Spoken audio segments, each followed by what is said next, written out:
was okay. I didn't need pants. I'm okay. I don't need them.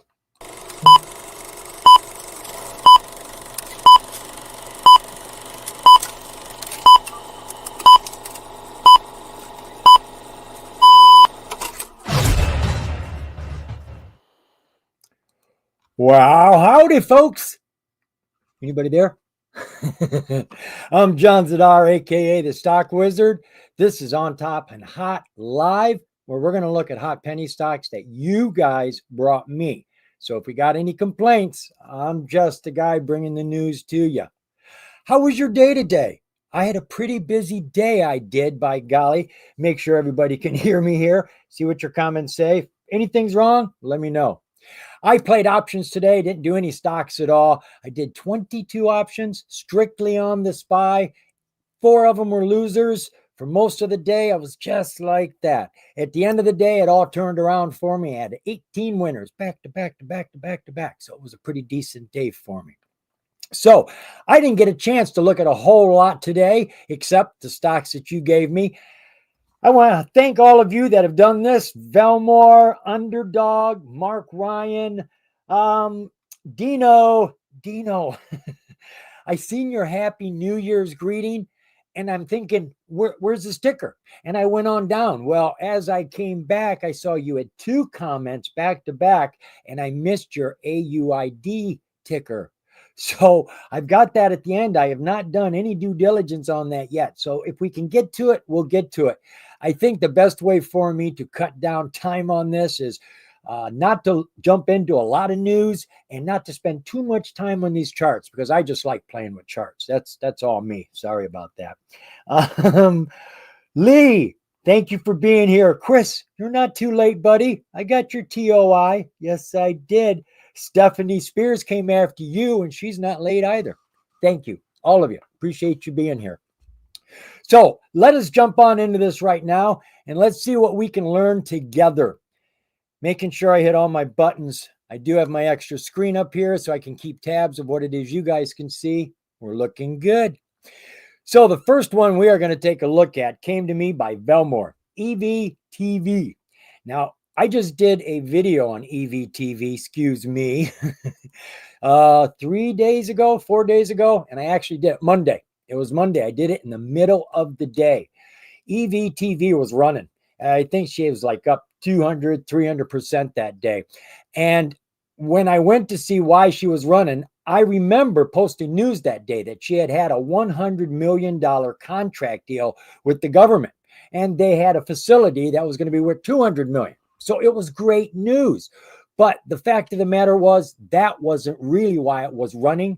It had a slow start to news that came out about a week before that. And if we'd been paying attention, we could have made a lot more money on EVTV when the first piece of news came out. So EVTV, she finished today at $3.32. She's up 7.25%, jumping 22 cents.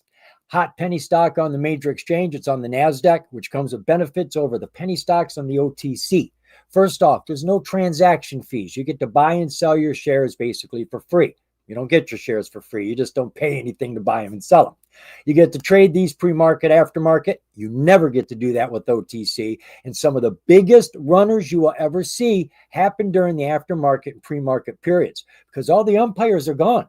The market day is over. So there's nobody there to throw a flag and say, stop, halt that stock. You're going crazy. No, it goes crazy. It just keeps going crazy. And then you also have the advantage of having a lot more money and a lot more volume on the major exchanges. And you have a lot more rules for the companies, keeping them honest, keeping our investments safe. So this company, she's based here out of California. Now, she tells you here that she works with electric vehicles. When you go over to their site, that's exactly what you see. And that's exactly what I've known about this company forever, is that they work with these electric vehicles, trucks and vans and buses, things such as that. However, when we get into the news, you don't see anything about electric vehicles.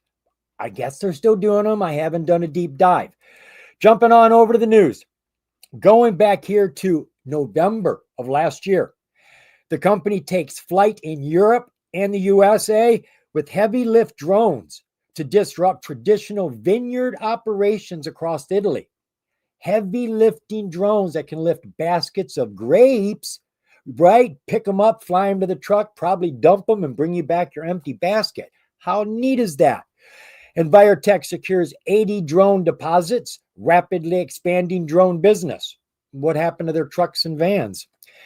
EVTV moves from paper to production as a global drone program advances. This is what it looks like they're into now. The company unveils exclusive AI infrastructure expansion framework with Azio AI. And this is where the game starts to change. Azio is giving them AI for their drones now. Well, they like Azio so much, they have decided to merge with them. The company is worth approximately $480 million in enterprise value. Now, when you start diving into these pieces of news, this is what you learn right here. There is a condition for this merger. The stock had to reach $3. At that time, when this piece of news came out, I think the stock price was 30 cents. 30 cents. And they said, we need the price to be $3. Well, the stock didn't do anything, as you're going to see on the charts. It just kept going sideways. Nobody cared. Then they have a piece of news as Azio announces strong strategic investor support as it advances towards their transformational merger. Now, the next piece of news is when she started to run. Azio receives $100 million worth of government purchase orders, advances a $200 million regional pipeline, and scalable USA AI infrastructure expansion. Now she's running. She was over $2. I don't remember where she was. We'll see it on the chart. She was over $2 and then came way back down. And that's when I made a video. I made a video about 2 o'clock in the afternoon. It was at $1.55. I said, look, folks, I'm trying to get this out before the end of the day because I think this is going to hit $3. No freaking problem. Well, it did. By the end of the day, aftermarket, it hit $3. The next day, it was up to $4 and something cents. So she was flying. So I'm presuming the merger went through. I haven't seen any new filings or pieces of news come out, but that was the whole deal around all of this. Now, let's see if there are any more disclosures. Not since the 13th. And this was working with a promissory note. So really nothing we would be jumping into as day traders. So what was the relative volume on the company today? Well, over the last 30 days, she's been averaging about 50 million shares a day. Today, she did about half of that, 26 million. Share structure for the company, we got about 13 million outstanding. That's current. That is January of this year, which is really great. I love that.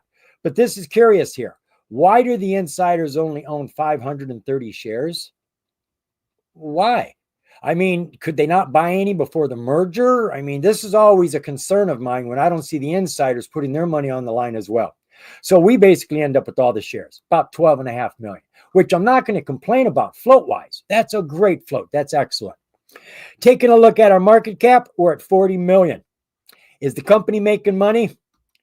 They are, but they're losing it. They were bouncing around between 2 and 4 million over the last 3 years, and right now they're under 2 million at 1.8. They're still in profit, but it is the lowest it's been in 4 years, 488. Quarterly, remember we got to add 3 zeros to any of these numbers on these charts. Well, this looks real good, actually. Every single quarter has gotten larger than the quarter before it. Profit is all over the place. I mean, it is really jumping. The last quarter, September, they were up $80,000 after doing $1.8 million worth of business. Yuck, not a great margin there. Balance sheet for the company. Remembering those 3 zeros are cash and cash equivalents. What I think of is the bank, 77,000. Total assets were at 18 million. Total liabilities, 16 million. So we're holding almost 2 million in stockholder equity. So it's not a bag. So that basically covers everything here. We have gone through it all except the chart. So let's go take a look at that. Make sure you're following me. You is. I'm all set up. Look at that. All right, so we've got this opened up on my free trading platform, Think or Swim. You can only get that from Schwab. I like to think of this as my playground. As I said, I like charting. It's a heck of a lot more fun than reading press releases and filings. I look at charts first When I'm looking for a hot penny stock, I want fire on the chart first. I want it to look like it's going to break out.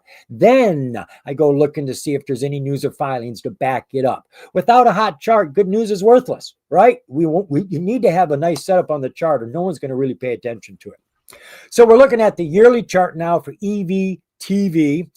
We have a 52-week high here. I'm going to presume this is all accurate. I don't presume there's any splits here. It was $11.50 a year ago. Huge drop down to $2.75 and then sideways for a real long time. And then once the 200-day MA got close, we see a jump to it. That's good. You're not going to break out on a falling 200, but you want to see some activity going towards it. It means it's tired of being down here. It wants to start climbing. Then it fell back down, crouched down to this 52-week low, and off of that low, she has pounced. Right off of that low, she started climbing and then launched here, getting very, very strong. I do want to back this up because I can see we have a trend line here that it just broke out of. If we take that high bubble and come across the tippy top of this right there in the middle, you can see right there, that's when she really got powerful. Once she broke that trend line, bam, she broke out. And as long as she stays above this trend line, I expect her to stay strong. Lots of volume in the picture, and look at our oscillators all going to the moon. Let's jump on down to our 1 hour. So over the last 20 days, she's been pretty much underneath the 200, hit the low here, started pushing up off of that. Once she broke the 200, when it's totally flat, she got excited. Not big excitement, but she went from 40 cents to 80 cents. It's a 100% jump right there in that little bubble. Went sideways, and then she took off on that day that the news came out about the $100 million contract, going from 52 cents. So back here, it was on the 5th, I think it was, 5th, right here. Right there is when that one news came out. It was like 30, 40 cents. And here, just before she launched, she was at 50 cents. And she took off that first day, and she did break $3. She hit $3.83 just after market. And I had made the video down here when it fell back down to about $1.50. And I got it out in an hour, so people had time to get in after market, catch all of this. If you didn't catch it, watching a pre-market, she came down to the 20, bounced on that right at the bell and took off, going from 310 up to 490. Nice jump. Came back down, struggled here, and she has been falling, trying to hang on. Right now, she's pushed herself up over the 50. She's underneath the 200 haul, but all of our other MAs are pushing up. Everything is actually pushing up right now. Now, this 200 haul, most of you don't use. 200 haul is just like the 200 MA, same power, same authority. The price has to respect it in the same way. The difference is the 200 haul is friendly, treats the price with respect, literally, because it considers it. It considers the price when you do its calculation, looks at current prices, which is why the 200 haul is normally closer to the price. When the 200 haul turns up, if the price is over it, the heat from that turn up causes the price to rise. And if the price is sitting on a strong MA like the 50, it will launch. So we are needing to break this. Once we get over this, I expect it to get strong and run. But this is where the battle's at right now. Coming on down to our 5-day, 5-minute. Flat as a pancake until we had that rip, making my video right there. Running through the aftermarket, bouncing pre-market, hitting our ultimate high of 491. And right here, she is basically scooping. She is falling down and rolling up. And now she's on top of a rising 200 MA, and she looks like she's going to bounce on it, which I would expect. She was underneath it. She broke out. I expect it to come down and hit it at least one time before it takes off. It did not hit it here. It's close, but it didn't hit. I'm looking for a hit here and then maybe a bounce. Our oscillators are all mixed right now. Some are going up, some are going down. So what we need is volume. You can see that's what made the difference back here in these 2 days was volume. We don't have any volume. Volume's not here in the picture. And until volume comes in, I wouldn't be looking at EVTV too much more right now. I don't see any catalysts sitting on the board. How was that? Sorry about that.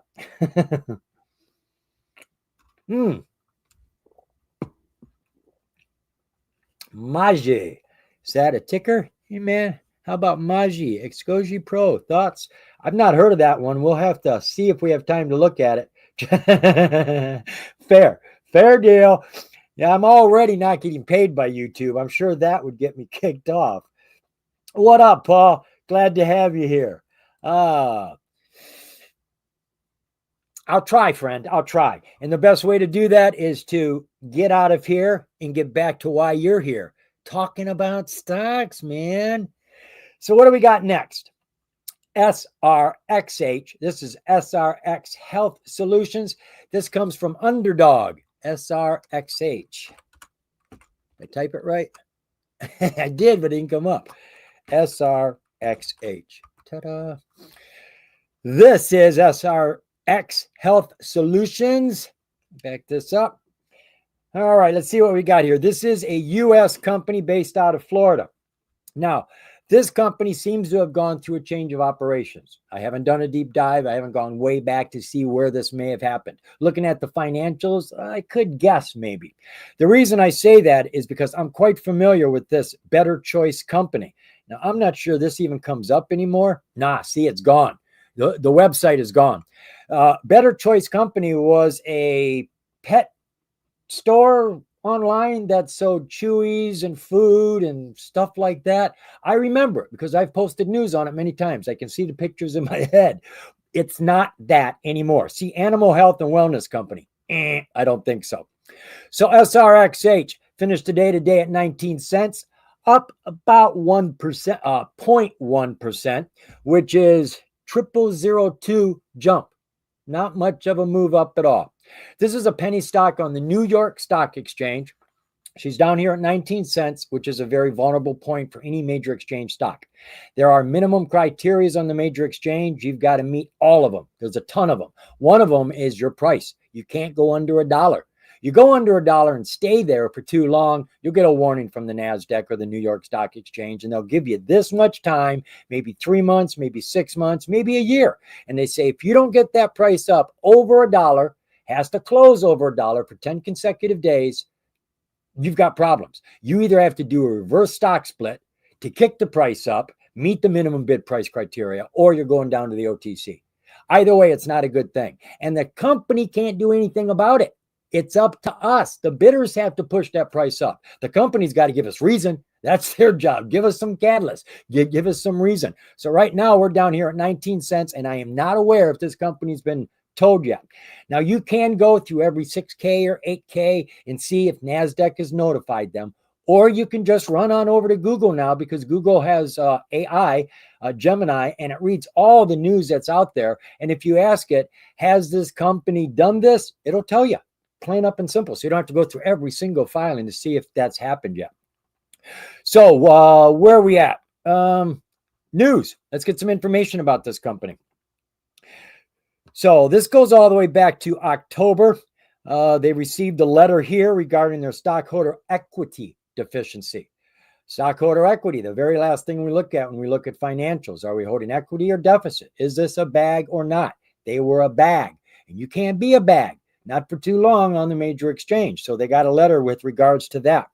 Then they got a letter asking them, why do you have so much trading activity going on? It's strange. There's no news. There's nothing happening. We don't know. We don't know. That happens quite often. A lot of times the stock will just be halted until the company answers New York Stock Exchange or the NASDAQ's questions. Then here on the 16th of December, the company entered into a definitive agreement to acquire EMJX to establish next generation digital asset treasury operating system and a platform. Now, this is where things change. They not only are adding digital crypto to their treasury, they have got a platform now to trade them. I don't have all the information on it. EMJX enhances their Generation 2 digital asset treasury operating system on OpenAI's large language model for research and risk decision support, because they're getting into the prediction market, which seems to be a whole new sector opening up, which was the whole point, which is what we said about AI at the very beginning. AI isn't just there to do work for us. It is there to make predictions. It is there to tell us what's going to happen. When are they going to be standing in this store the next time? This is what they're using AI for, predictions. EMJX expands the risk intelligence framework with prediction market probability data to enhance treasury stress detection.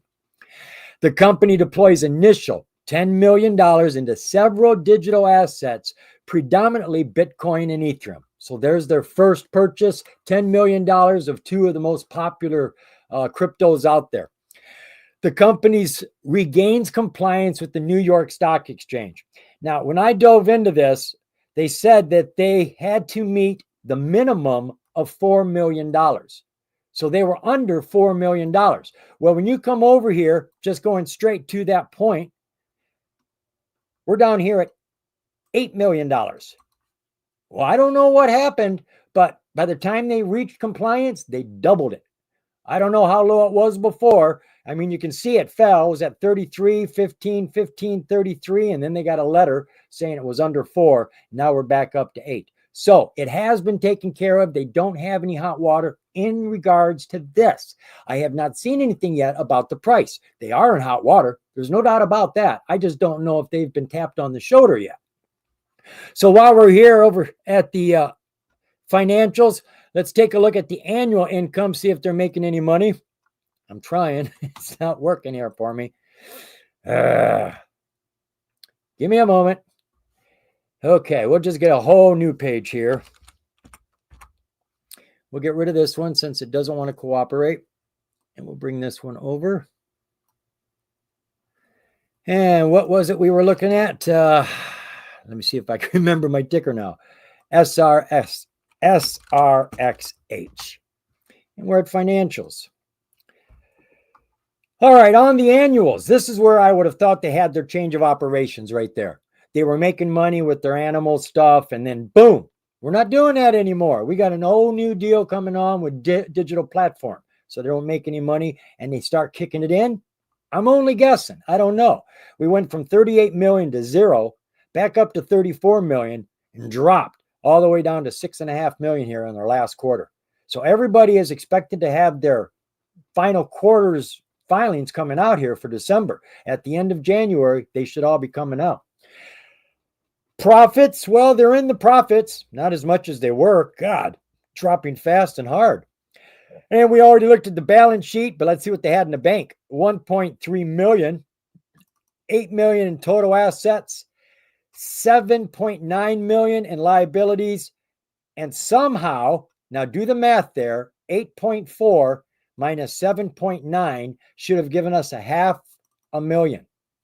$500,000. We've got 8.4 here. So some numbers somewhere else, maybe this one, I don't know, some other numbers came into play here, changed that number. I know it's the right number. They don't put the wrong numbers in these things. So everything looks okay, though I can't explain what it exactly is. Taking a look at the disclosures, we've got one 8K that came out this month. 8Ks are material change. They're always worth just peeking your head in. Oh, notice from the NASDAQ. This one is just saying they regained compliance with that $4 million equity. Let's see if there's anything else here about the $1. No, I don't see anything here about the $1. Now that doesn't mean that they don't have the problem with the $1. Where'd my where are you at? Way the heck over there. All right, there we go. I need my windows in the same place so that I can do what I'm doing. All right. So I don't see anything else here we really need to look at. Let's see what our relative volume was for the company. Oh, God, less than 50% of what she's been doing as an average daily over the last 30 days. 28 million. Today, she's only done 13 million. Are these hot penny stocks or these stocks we're holding? I'm just asking. Share structure for SRXH. Outstanding share count is at 27 million. No clue what the insiders own. No clue what the float is. This is from December, so I'm presuming it's accurate. So we're not going to have any more shares in the float than 27 million. And it could be a lot less depending how many shares the insiders own. Market cap for the company, we're at 5.2 million. And we've already looked at the financials. So that basically covers it then. Let's go take a look at the chart now for SRXH. That's our 5-minute chart. Let's kick it back to a year so we can get our high and low bubbles and get a trend, see where she's been. I don't think we need this Fibonacci anymore. We'll get rid of that. So over the last year, she has been falling underneath the 200 MA the entire time, just tagging it once when it got close here. We were at 244 a year ago. Our 52-week low is 17 cents. And what did we do? Hit that today? Looks like we hit that today. All of our oscillators are very weak. Everything is down and trying to turn up, but not a lot of strength in the picture yet. Coming down to our 6-month, 4-hour view. So we've got a high 6 months ago of $2.33 with a huge drop going from 233 down to 50 cents. Went sideways until the 200 got close. She had a jump and a bump here. She did go from 54 cents up to 84 cents. So you've got, I don't know, 40% rip there, something like that.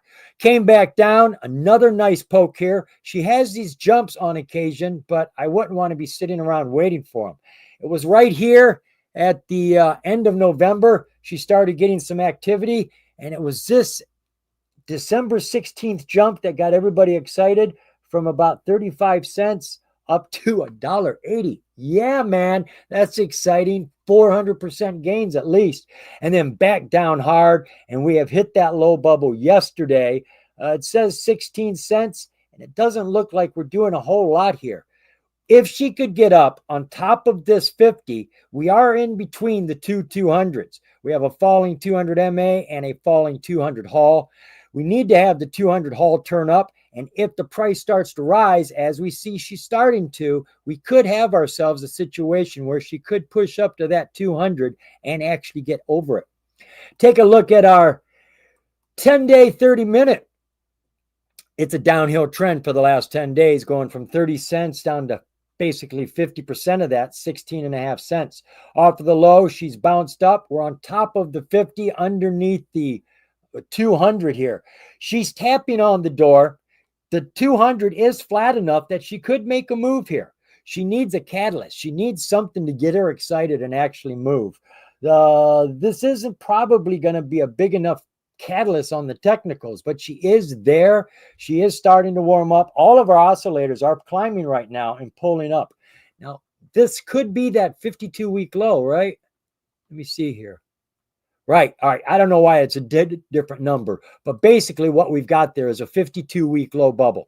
And if you get a fast bounce off of a 52-week low and you see her breaking through the 200 like we got now, chances are it's undervalued.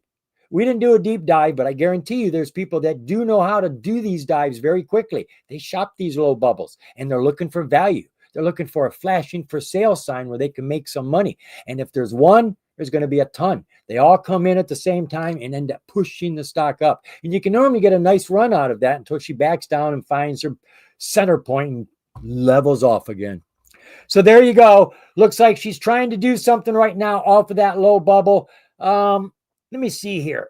Let me back this up just so we have an idea. Yeah, I think we have to go all the way to the hour, don't we? Yeah, so if I was to go from, let's say, the high bubble to the low bubble with my Fibonacci, that could be my supports and resistances there. We could be using this. You could see how this bounced right there, sat on it right there. The whole point is that Fibonacci's, regardless of where you usually put them, work. I don't know why. It's magic. They just do. So this would be a quick way to get supports and resistances. And if she can break this 200, she can get up on top of here. We could have ourselves a change of trend. Our 200 has been falling for a long time. Right now is the first time she started to go flat. All right, let's just dive on into the next one, folks. We are going to take a look at SkyX. SkyX used to be one of our pet stocks. We used to at least have it requested every week until I put a whammy on that, but we haven't looked at it in quite a while. This comes from Lee. You're welcome, Lee. Not a problem. You're right. New news deserves a new look. So SkyX Platforms. This is a company based here in Florida. Now, I can't get to the website easy enough without going into the news, but they've got a brand new product. Let me see. I don't need this one. That right there. That's a video. I think if I just relight this up. All right. No need the volume. So the company's got these lights that click into the ceiling without any wires, without any nuts. It's just a rod that just snaps in, bink, and you've got power just like that. Simple and easy. And they've got these smart lights that smell the air for CO2 and smoke. It has speakers in it, so you can have two-way communication in other rooms. You can call 911. It can connect to any of the devices that you want it to connect to into your house. It does all these things. Then they got this, which is a light, a fan, and a heater. A heater and a fan. How about that? And this has been a very popular item. It has really taken off here. They even just got it into Target stores. So let's back up here and get some information about this company. Sky Platforms finished today at $2.39. She is up 7.1%, jumping about 16 cents. Hot penny stock on the NASDAQ, coming with all those benefits we talked about earlier. So what sort of news we got for this company? Well, we did have news, and it's been a while since we looked at it, so I'm not quite sure where to start the news. So I'm back here in November.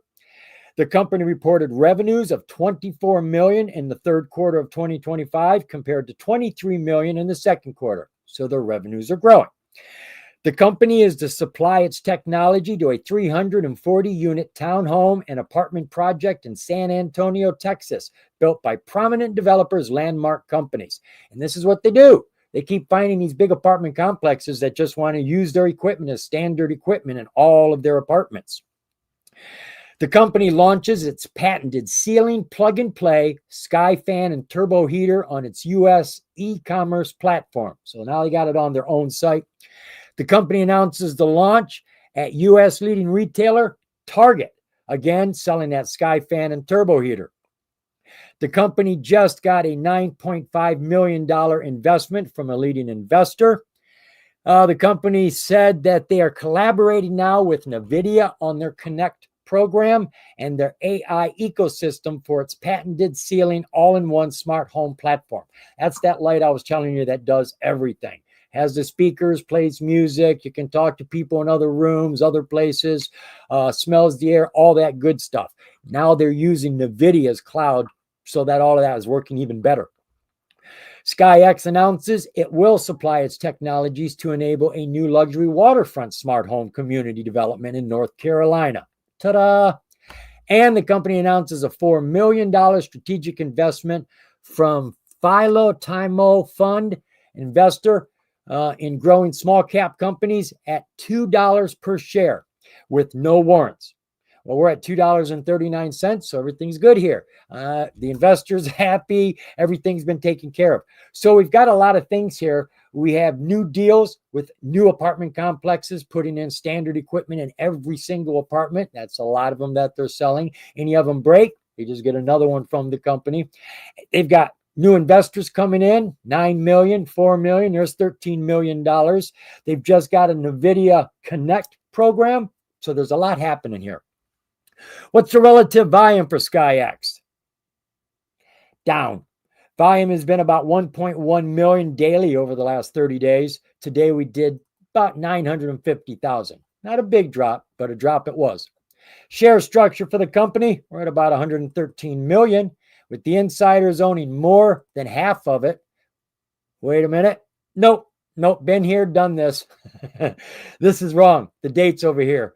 See, I knew automatically because you got to add this number and that number, and it adds up to that number. That don't work. So I knew that was wrong. These are outdated. So all we know is it says as of October, could have changed. We had 113 million shares. No clue what the insiders own, so I don't know what the float is, but it can't be more than the outstanding share count if that's the outstanding share count. And it could be a lot less depending on how many shares the insiders own. Market cap, we are just at about $250 million. Financials, they making money? Yeah, they are. Wow. Look at it take off. Bet that heater's making money in the winter, right? 4 years ago, we were at $43,000. Then we dropped to $32,000. Then we kicked up to, what the heck is that? $58 million is what that is. Then we've jumped here to the end of 2024 to $86 million. So they're really getting a lot of business right now. I'm sure these apartments are really helping them. And their profits, look at this, minus 45,000, 13,000, 18 million, 25 million. Things are looking very good for the company right now. Quarterlies, they're kind of flying even keel when it comes to revenues between 20 and 23 million. But when you look down here at their profits, they're at the high end, 7.5 million, the most they've made in the last year. Balance sheet for the company, we've got 7.8 million in the bank. Total assets is at 58 million. Total liabilities is right under that at 57.2. And again, the math isn't working here. So we've got other numbers coming into play. We're minus. We've got almost 4 million in stockholder deficit that we're holding in this company. Now, being day traders, I don't worry too much about stockholder deficit and fundamentals and stuff like that because I'm really not in the stock long enough. The point to scalping is to get in and get out. It really doesn't matter what the news was today if the stock is climbing, even if it was bad news. And normally I don't even look at the news when I'm scalping because it could be good news and I think it's going to go up and it goes down. I don't want to play news. I want to play charts. I want to play technicals when I'm scalping. Doesn't matter what the news is. If it's climbing, it's climbing. It's worth taking a gain on. Disclosures. Did we cover the disclosures? Can't remember. So let's just poke our head into this 8K and see if I see anything I remember. This is for that $4 million investment. So we don't have anything here. And we've got a couple Form 4s here at the beginning of the month. Form 4s are filed whenever the insiders acquire or dispose of the company's stock. Now, they can do that in a lot of different ways. They can earn them. They can get them as from options that they turn around and exercise, or they could buy them or sell them. Well, that's what we're interested in. When they buy and sell a lot of shares, there's normally a reason.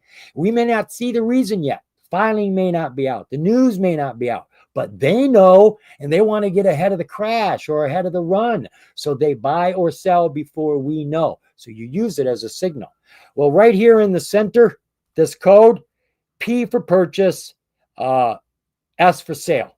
Any other letter is something else. And if you want to know, they'll give you some information down here, right here at explanation of responses. But if it's not a P or an S, I normally don't spend a whole lot of time here. Doesn't look like either one of these are P's or S's. Nope. So there's nothing here I'm really concerned to look at. So let's go take a look now at SkyX on the chart. 437. Hey, we're not doing too bad. See what we got going here. SkyX. Let's roll her back to a year. Well, that's a unique chart. Let's get rid of that line. I say it's unique because it's not falling from up here down to down here. It's doing something else.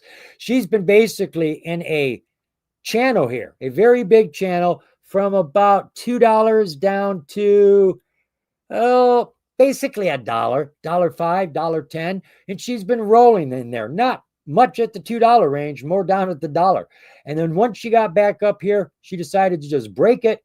And now she's bouncing on top of this strong support that I have drawn here from who knows where. Obviously, it goes back a lot further than a year. But that's where she's bouncing right now. And as you can see, she was riding that 20. Riding that 20 up. She is floating on the 9, but it's the 20 she lands on and bounces. Now, she broke the 20 here, came down to the 50, bounced off of that. She's on top of the 200 haul, pushing herself back on top of the 20, which is her home. She can get back up there. We could see this start to climb again. We've already got our climbing 200, and all of our other MAs are climbing except for that bloody 20. That 20 needs to go flat and start to turn up. Oscillators. Everything has hit the floor and starting to turn up right now. Everything is warming up at this very moment. Coming down to our 6-month, 4-hour view. Same picture, really. We've got a low here of 88 cents and a high of 294. Call it $3. So you're looking at 150% run right there from bubble to bubble. She's back down on top of the 200. Solid. Solid bouncing off of that, getting back up on top of all the MAs, ready to climb here. We have a curling up 200. Remember what I said, the 200 haul is a friend to the price. When we get on top of the 200 MA, the price gets excited. But when the 200 haul turns up, the 200 haul gets excited and pushes, like Babe Ruth hitting the baseball, pushes the price up. Right now, everything is getting there. Look at how beefy that last bar is right there. Really big compared to all these bars right here. Everything is warming up at this very moment. All of our oscillators have turned up and starting to grow. What we need is some volume to come into this picture. 20-day, 1 hour, sideways with this strong support right there, right? Banging it here, close there, banged it here. Now she's trying to get up again. I see we've got another resistance support going across the top here. Absolutely got one right there, right? You can see it scraping her head, scraping her head, scraping her head. We had a breakthrough. We're trying to get over this puppy now. This seems to be our barrier at 245. We get on top of this, you can see we get some power and strength in the picture. And now that our MAs are starting to turn up, right here, everything was rolling down. Right here, everything is starting to come up. All of our oscillators are coming up. So we can break this. We could get a nice surge, a nice wave right here. Should push up. Coming down to our 5-day, 5-minute. Now let's get one more line here for our high. We want one there because a high, if you break a high, that's another catalyst. Stock gets excited when it does that sort of stuff. And I can see, I like to draw lines exactly on top of these bars here. They are actually points. They're not super strong, but they give you a guidance here, folks, of where she's been because she doesn't get up there very often. So she is starting to roll up. Our 200 came down, coming back up. She's respecting that 200 beautifully. Even when she pokes through, she comes right back up real quick. And now she's getting momentum. She's starting to turn up. We're getting turned high. We are actually pushing up after hours a little bit, bouncing off that 20. Oscillators, they're all warming up. Our RSI is pulled back just because of the after hours, but she is looking interesting. What we need is volume. That will change this picture completely, and it could be a full launch. SkyX, $2.39, $2.36. All right, so we've fallen 3 cents since the bell, and that is just probably coming down to the 20, right? We've noticed she likes the 20. Let's watch for an entry right here, and off of this, we'll see if she takes off. Okay, I should come home now. Oh, no. Is anybody screaming at me? You're all screaming at me. Hi, how you doing, folks? Oh, my God. Oh, God. Yeah, this is what you were missing, isn't it? Holy God. Can I say it? God damn it. I'm sorry about that, folks. Oh, I want to say a lot of words right now. I'm really sorry about that, folks. I hope I didn't waste your bloody goddamn time. All right, look, we only needed to look at what was going on here. Currently, the last hour, we have been tracking here in this channel here, folks. We had a nice strong breakout here. She has rolled down. She broke out when all of our MAs were rolling down here, and she had power when she got through this support. See how she's hitting her head right there. Once she got through it, power came in. She came back down, hit our strong support down here. She's coming up, but now all of our MAs are turning up. Everything is turned up now. If she can get over this support like she did right here, the power that we had here should probably come in here. But now that everything is turned up, all of our oscillators, all of our MAs, we should get a nice run out of this. She could push to that high. That high would be a new catalyst for her to get up over. And I've got lines here drawn just on points where she broke as she was making these new highs here. So I apologize for that, folks. Did you guys even get to see the information? Oh, man. Is anybody cursing me here? Please curse me. Oh, man. Don't see the charts. Hey, Wizard, we can only see you on the screen. Lucky you, huh? My bad. Chris Vaughn. Shit. Ugh. I'm a little warm right now, folks. I'm embarrassed. I'm sorry. All right. I really should smoke one. And that's dead. That's great. I can't get anything working. All right. We're going to give this another shot now, folks.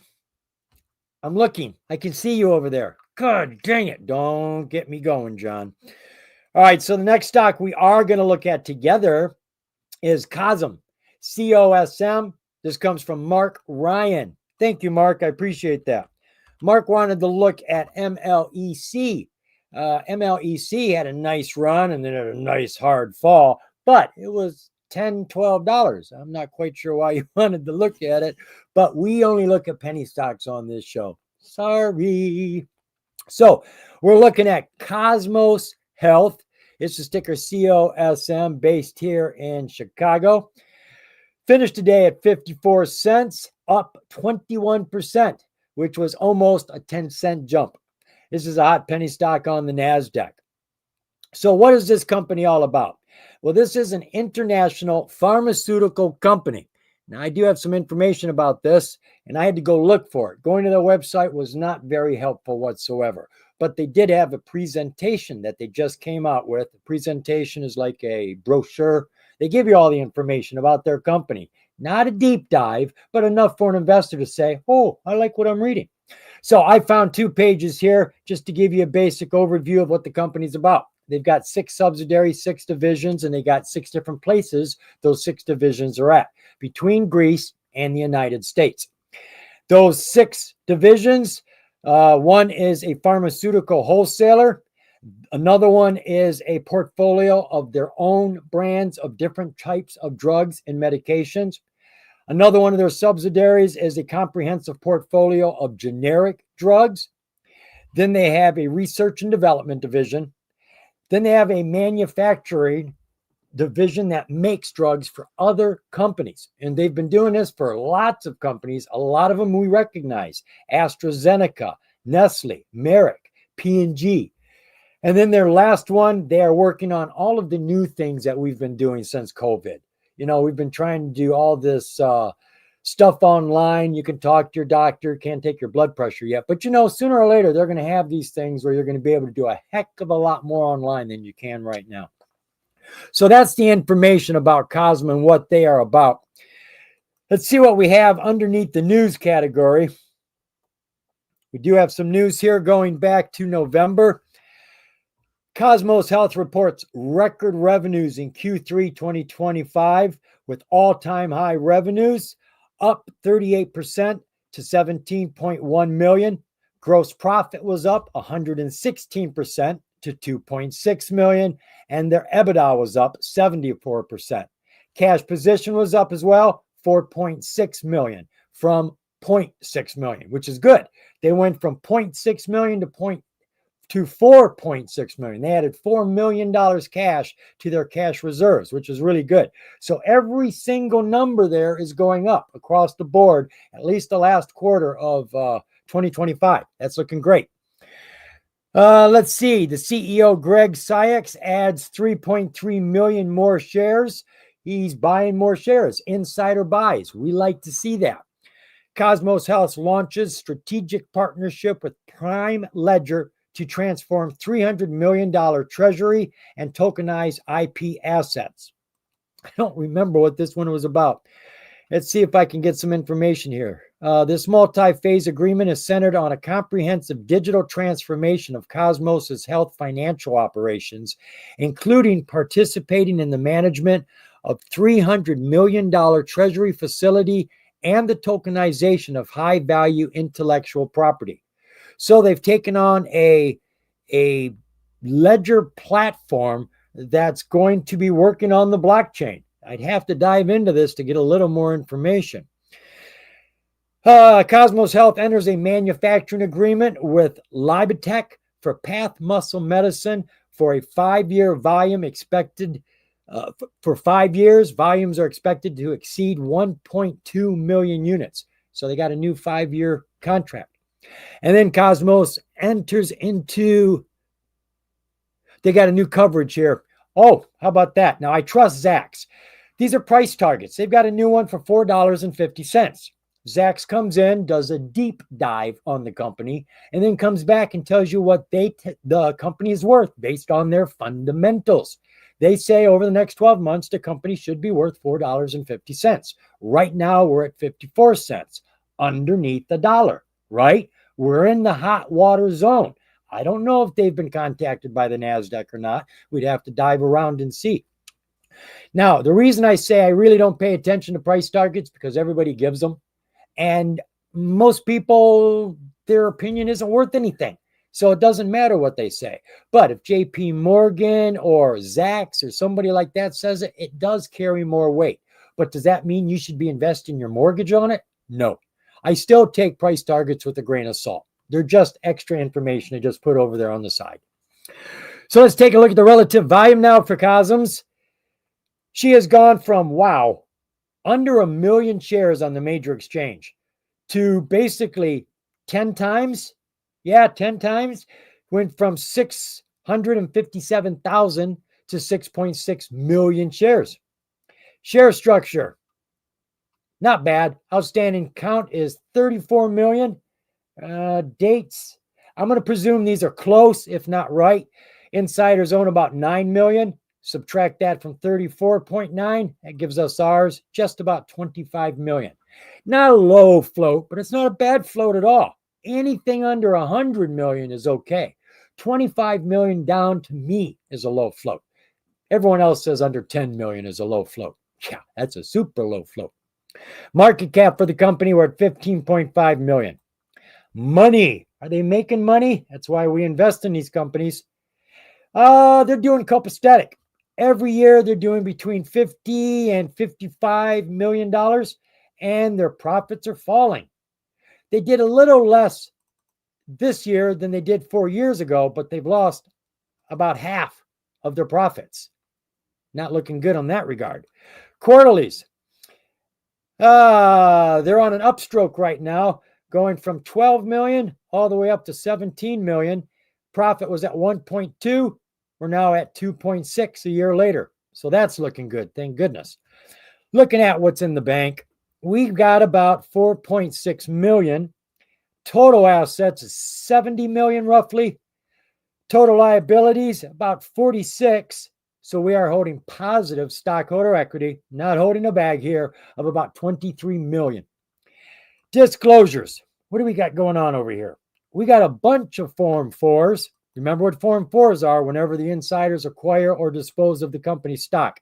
I do not see a P or S there, but I do see a P here. Now, I've already gone through these. All the rest do have a P. They have a P with a little footnote right there. This is, up here in the corner, it'll tell you, Gregorius. He is the chief executive officer. He has just purchased 113,000 shares. There's the price. And then it tells you over here how many shares he has, 7.2 million. Now it tells you down here why he bought them. A lot of times it'll just say bought them off market at the price. Ta-da, that's a straight up buy. No big information there.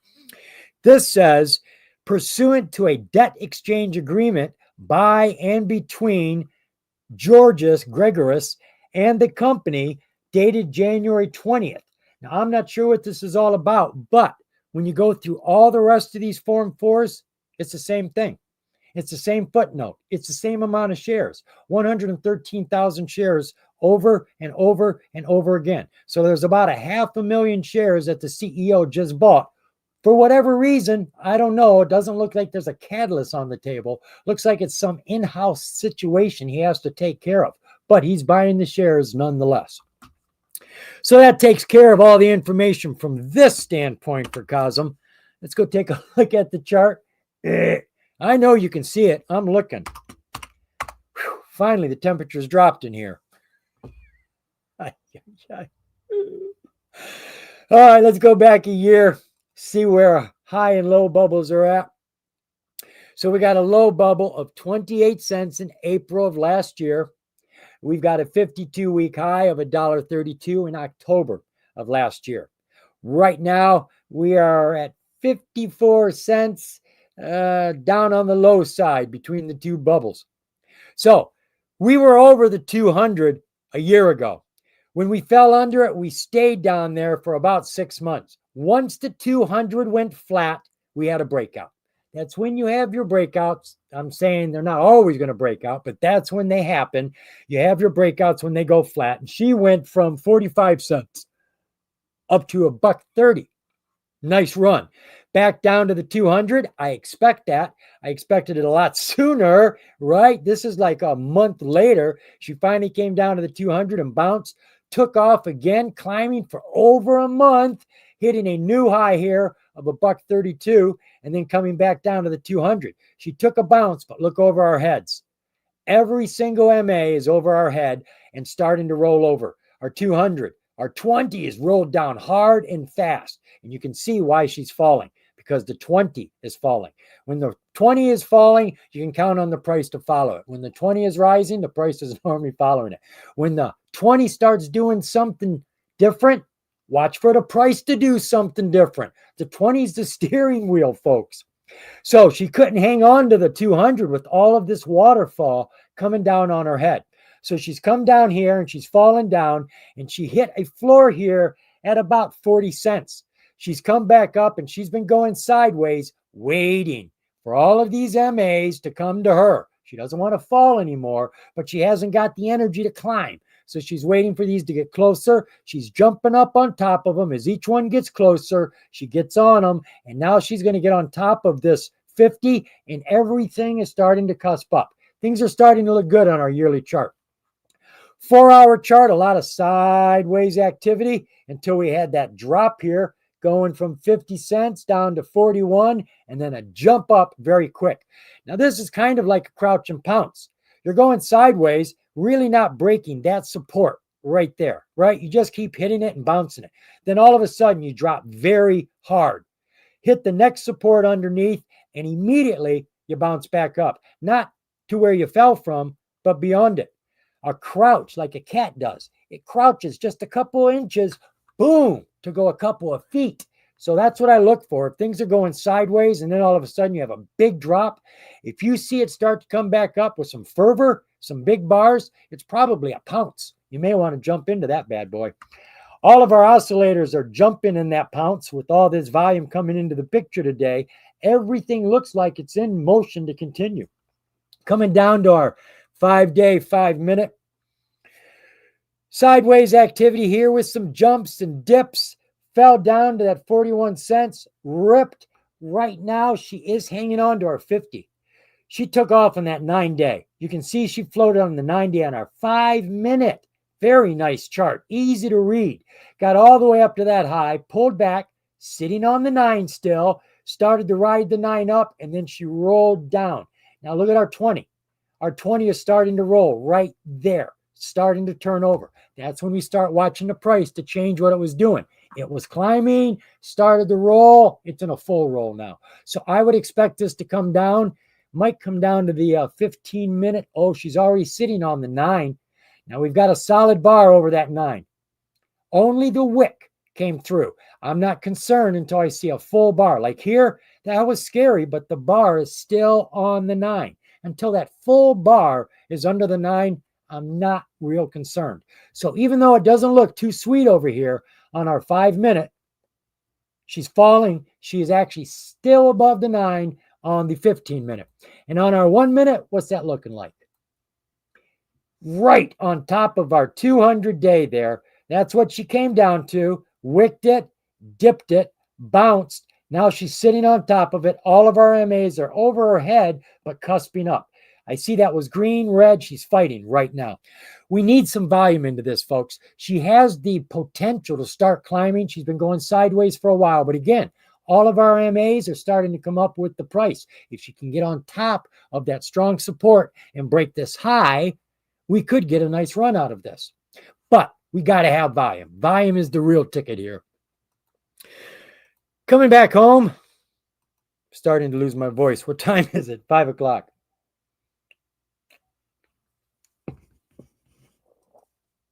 What? What do you mean you didn't see nothing? 444. I hope you meant before. Please, please, please. BYD. I don't even know what that means. Is it cursing? Thank you very much. Any other comments here for me? You can see. I hope. All right. Let's keep on going, folks, while I've still got a voice. Let's dive on into the next ticker, which comes from Chris Vaughn. This is ticker TOI. TOI. Now, as I was going through this, I was looking for the catalyst. I really couldn't find any catalyst why we should get excited about it. But the one thing I did know, her revenues are growing, and that's what they're saying are going to keep growing. And that is why we get into companies, about the money. It's all about the money. So this is TOI, the Oncology Institute. We're dealing with cancer. This company is based out of California. Finished the day today at $3.36, up 0.3%, rising 1 penny. This is a hot penny stock on the NASDAQ. So let's get some information about this company. I'd do it over here in the news since we had nothing over there. So they tell us down here the company was founded in 2007. The Oncology Institute is advancing oncology by delivering highly specialized, value-based cancer care in the community setting. The company offers cutting-edge, evidence-based cancer care to a population of approximately 1.9 million patients, including clinical trials, transfusions, and other care delivery models traditionally associated with the most advanced care delivery organizations. The company has over 100 clinics in about 5 different states. Now, since we're over here, this is their most recent piece of news. As I said, they are making strong revenues, and this is their projection, their guidance for 2026, the money they believe that they're going to be making. The company anticipates that the total revenue will be in the range of $630 million to $650 million, reflecting a 28% growth from the midpoint of 2025 and 2026. The expected top-line increase reflects continued expansion of delegated contracts in Florida. In 2026, the company anticipates profitability from newly onboarded delegated contracts to build progressively over the course of the year, with more fully realized economics in 2027. Now, we were talking about the financials. They said they were planning on making $630 million. Well, you can see what they just did. That's a huge jump. That's a huge jump, folks. We're going from 393 to over 600 million by the end of 2026. That's a milestone. They've gone from 200 million 4 years ago to 400 million. That doubled. Now they're looking at doing like 66% in the next year. Profits over the last 4 years have been growing slowly. They did take a dip this last year. Right now we're at 54 million. Quarterlies. What do we got here? Growing from 99 million up to 136 million. Profit growing from 14 to 18 million. Balance sheet for the company. We got 27 million in the bank, 163 million in assets, 175 in liabilities. So we're holding deficit. We are actually holding a bag. They're making a lot of money. Where's our money, for God's sake? So what was the relative volume around Toy today? Toy has jumped a little bit from about 1.8 million shares as a daily average over the last 30 days to 2.1 million. Share structure for Toy, we're just under 100 million outstanding. Without any clue what the insiders own, we have no clue what the float is, except to say won't be any higher than 98 million. And could be considerably less, depending on how many shares the insiders own. Market cap, we're at 330 million. And we just took a look at the financials, so let's go check out our disclosures. We've got a new investor, an SC13G and an SC13D are when a new investor comes on board, buys so many shares, they become an insider. They own a percentage of the company.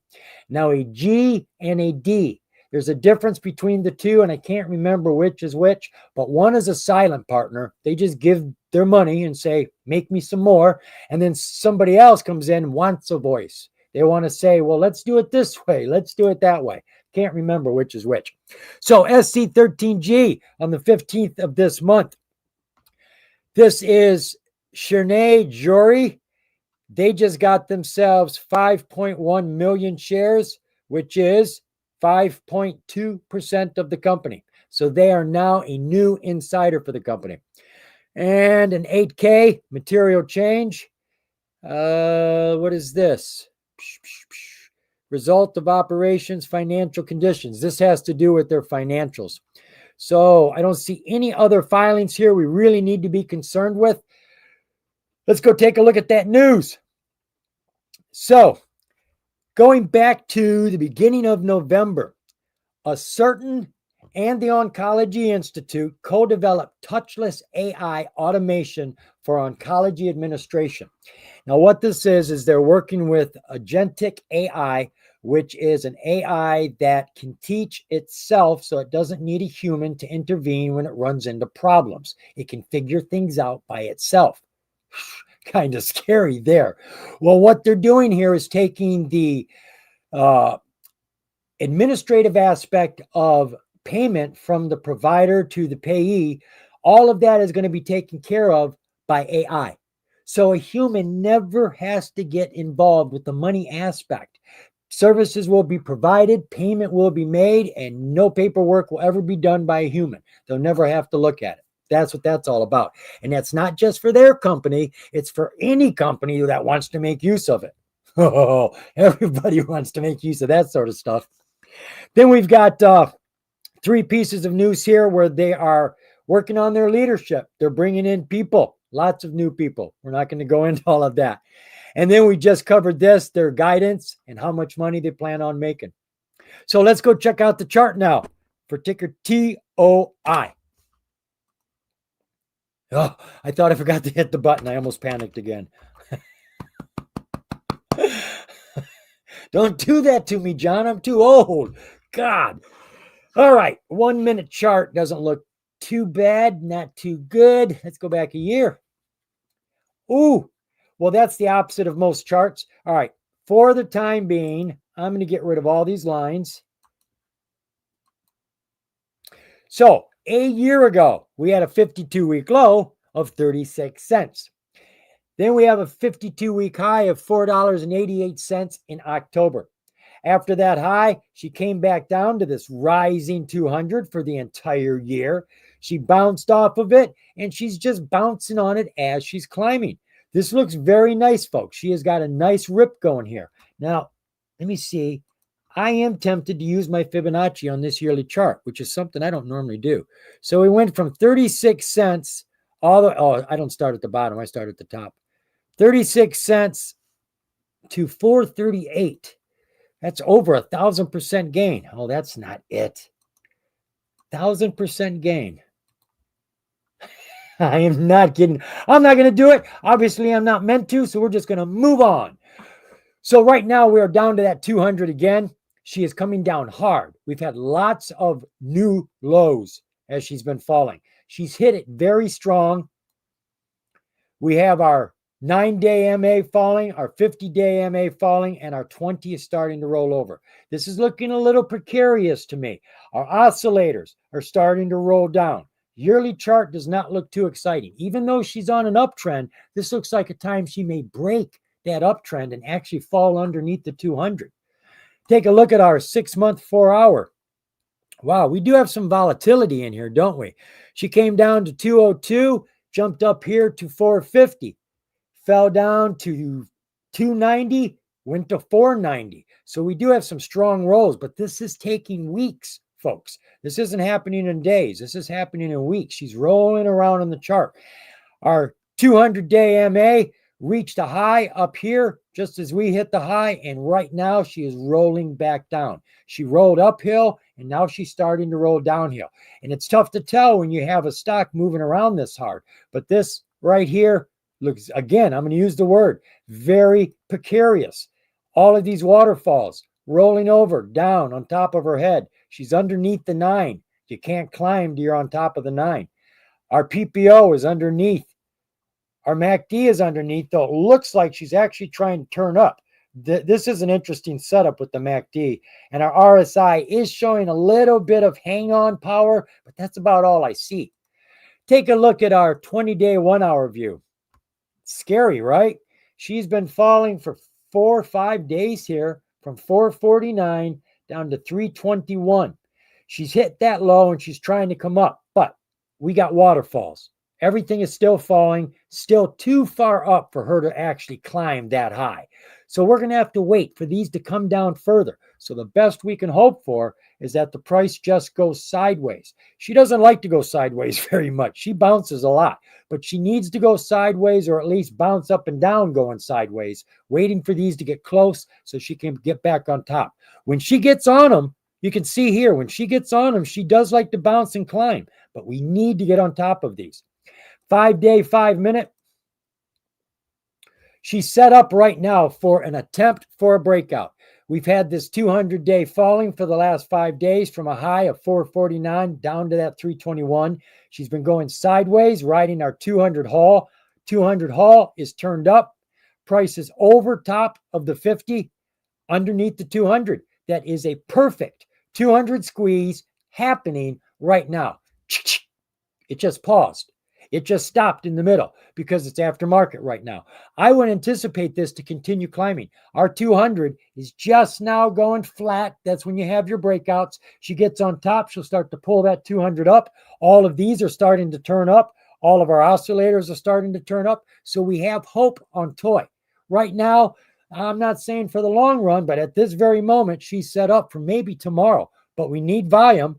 Volume has been coming into the picture here at the end of the day. So we'll have to see what happens.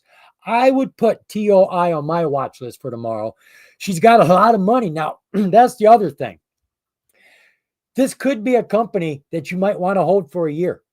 If you're going to move from 390 million to 630 million over the next 12 months, that means every quarter is going to be a strong financial, which means you're going to have a nice, strong bounce.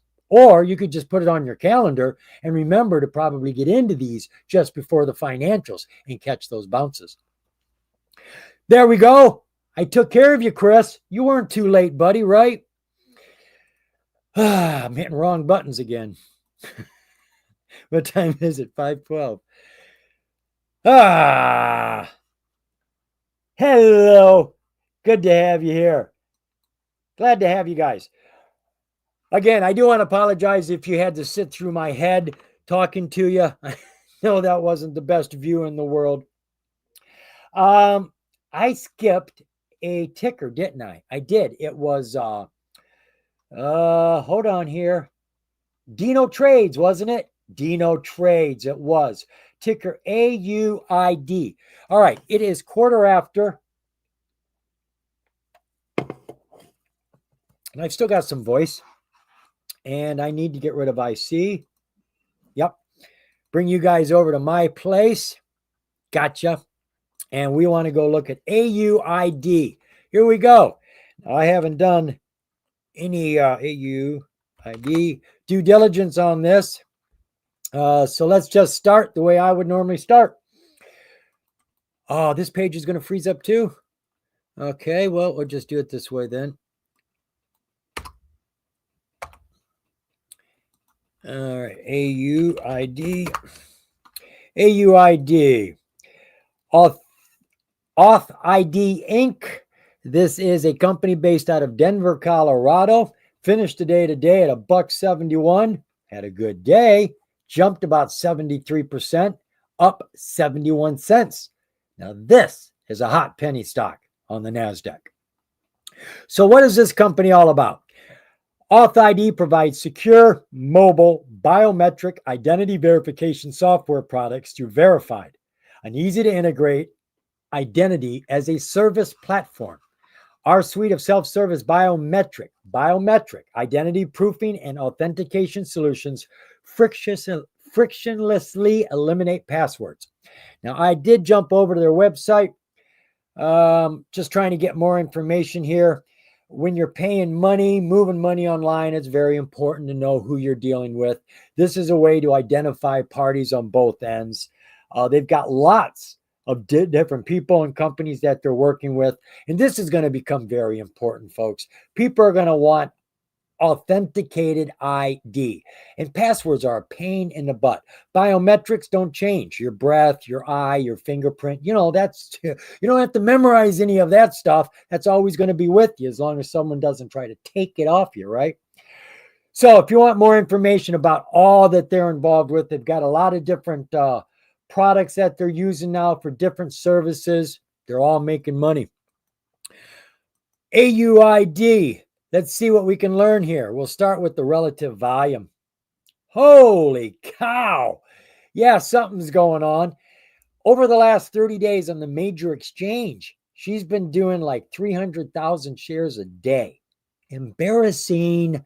Today, though, again, she did almost 10 times that much. No, 100, right? 100. 291 million shares from 300,000 to almost 300 million. Whoa. Share structure for AUID. Wow.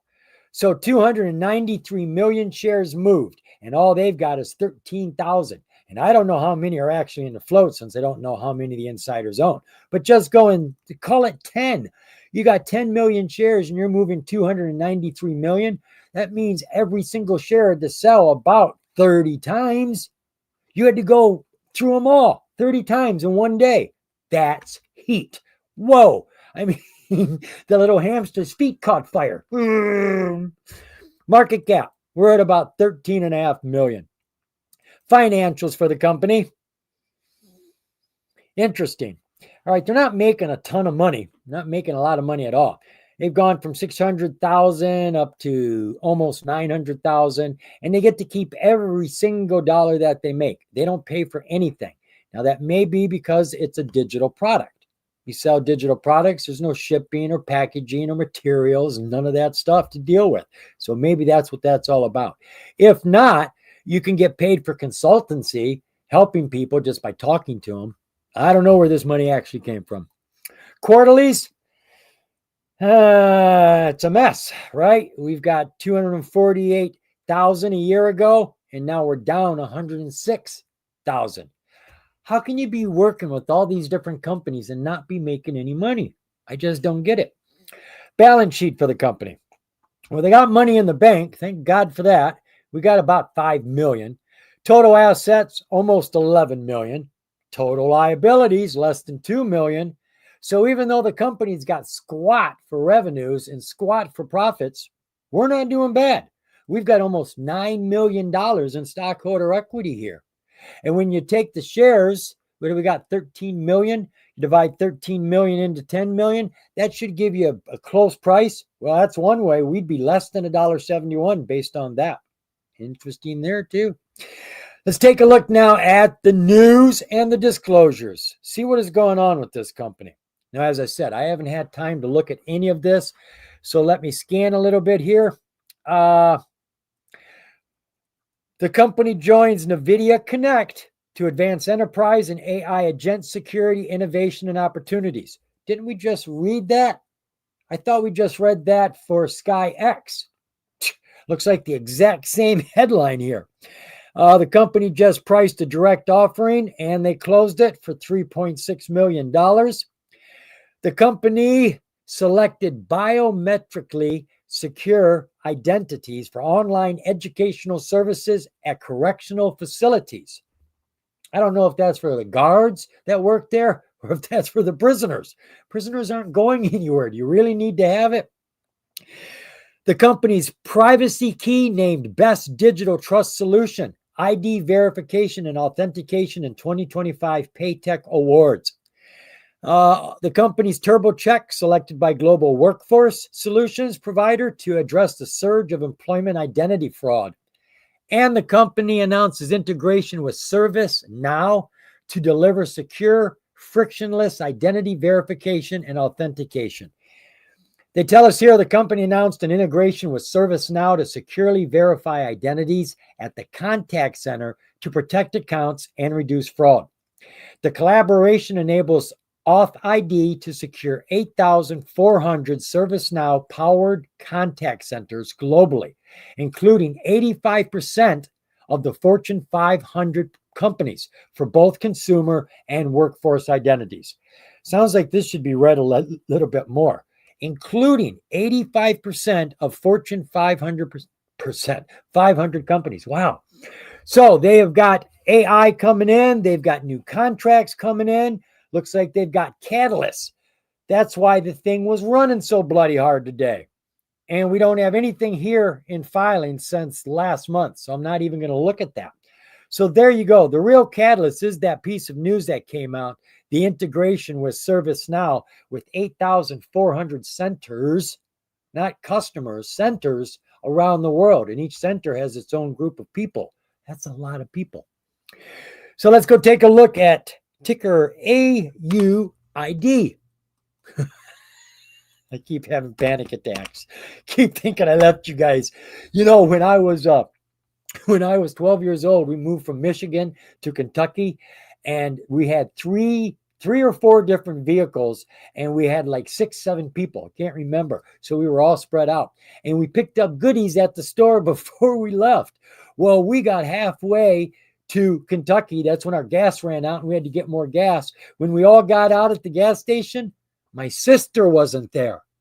My 12-year-old sister was not there. We left her in the store back in Michigan. Oh my God. My dad had to drive all the way back. She fell asleep in the dog food aisle. Was just sleeping on the dog food. Oh my God. And that's what I keep thinking every time I look over is I left you guys behind. Oh my God. So let's roll the clock back a year here. Yeah, we've been in a downtrend over the last year, underneath the 200 for the most part. When we were over the 200, that's when we hit our 52-week high of $9.58. That was back in May of last year. Once we hit the high, we came back down underneath the 200 and continued on our downtrend until we hit a 52-week low, which we hit at the very end of December at 84 cents. From there, she pretty much has been going sideways with a ever so slight climb. And then today she ripped with all of the oscillators going to the moon and a ton of volume. There's no volume here, no volume whatsoever. Come on down to our 6-month, 4-hour view. Syria's downtrend, right? There's that $9.58.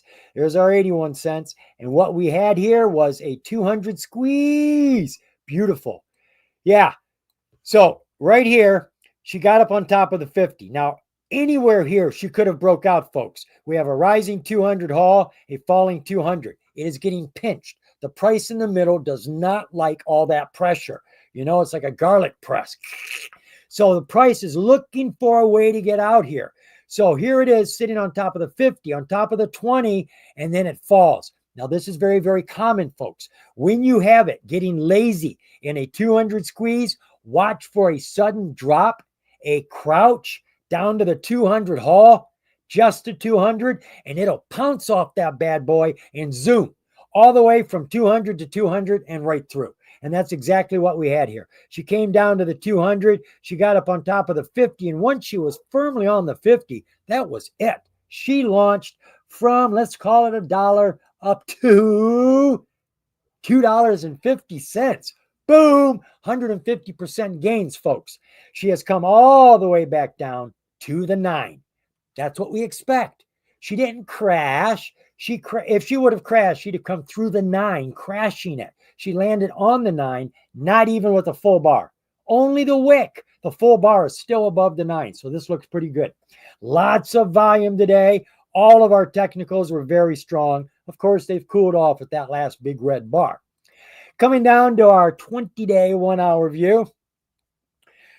Gently falling downhill until she's starting to level off right here. She jumped the gun a little early here. She got up over top of it. Right here is where she's totally flat and she isn't doing anything. She's going sideways. She takes a crouch. She's going sideways. We're expecting a run here. Now, there are lots of stocks that will sit on the 200. Just because it's there doesn't mean it's going to go. You need catalysts. You need volume. These are what you need. Position, that's 1/3 of it, but you need the rest as well. We got the full-blown picture right here. Now, as you can see, on our 1-hour chart, it isn't looking too pretty. She came up to that high, and she's come all the way down, and she's fallen hard and fast. She's broke the 9. The 9 is rolled over. There's really not a whole lot here for her to grab onto except down here at the 20. Now, we may see something on the 15-minute, but if not, she could come all the way back down to 132. That would be our first hope of a bounce. She could easily come down to 115, which is your 50 and your 200 haul. Put those together. That's like a big, thick plank and a 2x4 back to back. That's solid wood. So if she does break the 20, I would anticipate her to bounce here. Now let's see if we do come down to that 15-minute, if we would have a 15-minute. Yeah, right there. Oh, she's already breaking through. How about the 30-minute? Broken through. So she does look like she's going down, folks. Our 200 is down there at 117. Every chart there from the 1 hour, 30-minute, 15, all of them are rolling down, breaking every single MA. We just had our 9-day go through the 200 haul and the 50 death cross. Death cross. Not good. Here comes the 20. The 20 is going to cross the 200 and the 50. Serious death cross. I would anticipate, honestly, this to come all the way back down to the 200. She likes to sit on the 200 and do nothing. She got excited here. She took a nice run, but it looks like she's going to come back down to the 200. And honestly, I would anticipate her to just sit there. It doesn't look like these investors like to play with this stock very much. Looking at our 5-day, 5-minute. So there's your last stand, right? She's come all the way up, all the way down. She's on the 200, but over her head is every waterfall available. 200 haul, 50, 20. She's under the 9. Pushing underneath the 200 isn't looking good. I would anticipate this to continue falling, folks. And looking at this chart, I would expect her to come down to about, $1.10, $1. Honestly, folks, I think she's going to fall hard and give back everything she gave. So if you didn't sell, oops. That's all I can say. Oops. All right, folks, that is it. We had one blowout, didn't we? Yeah. Oh, brain fart here. Forgot to hit the button. God, over a year ago, I used to have a partner that did this with me. I've gone through a couple of partners. They've all been women. And they would do all the charting for me. You guys get to see my charting in all my videos. And I always think it's great to see somebody else chart because every single person charts differently. I swear to God, not two people chart the same way. So when you watch different people chart, you learn something from every single person. It's like spaghetti, right? We all use basically the same ingredients for our spaghetti sauce. So how come no two spaghetti sauces taste the same? They're all different. That's what I like about life. The variety. Yeah. All right, folks, we're going to call that. Yeah, silver's been rocketing. Last I looked, it was $90 an ounce. The first time I looked, it was $17 an ounce. Yeah, that's how long ago I looked at it. But I mean, everybody's been talking about silver for years, how it was the black horse and nobody was paying attention to it. And years were going by and nothing was happening. And they were still saying silver is the black horse. It's going to do something. My God, did it do something, huh? And I don't have any silver. I have no precious metals. I've been on critical minerals, not precious metals, right? So I can only cover so many bases. All right, folks, I am out of here. I am starving and got to take a pee. I'll see you next week, 4 o'clock Eastern Standard Time, same place, same time, same beard. Well, not actually. Look, you notice I cut off a whole bunch. Santa's pissed. He and I had a bet going. Doesn't matter. Us wizards do this to each other all the time. I'll see you later, folks. Thanks for being here. Bye-bye. Home Alone, he says. No!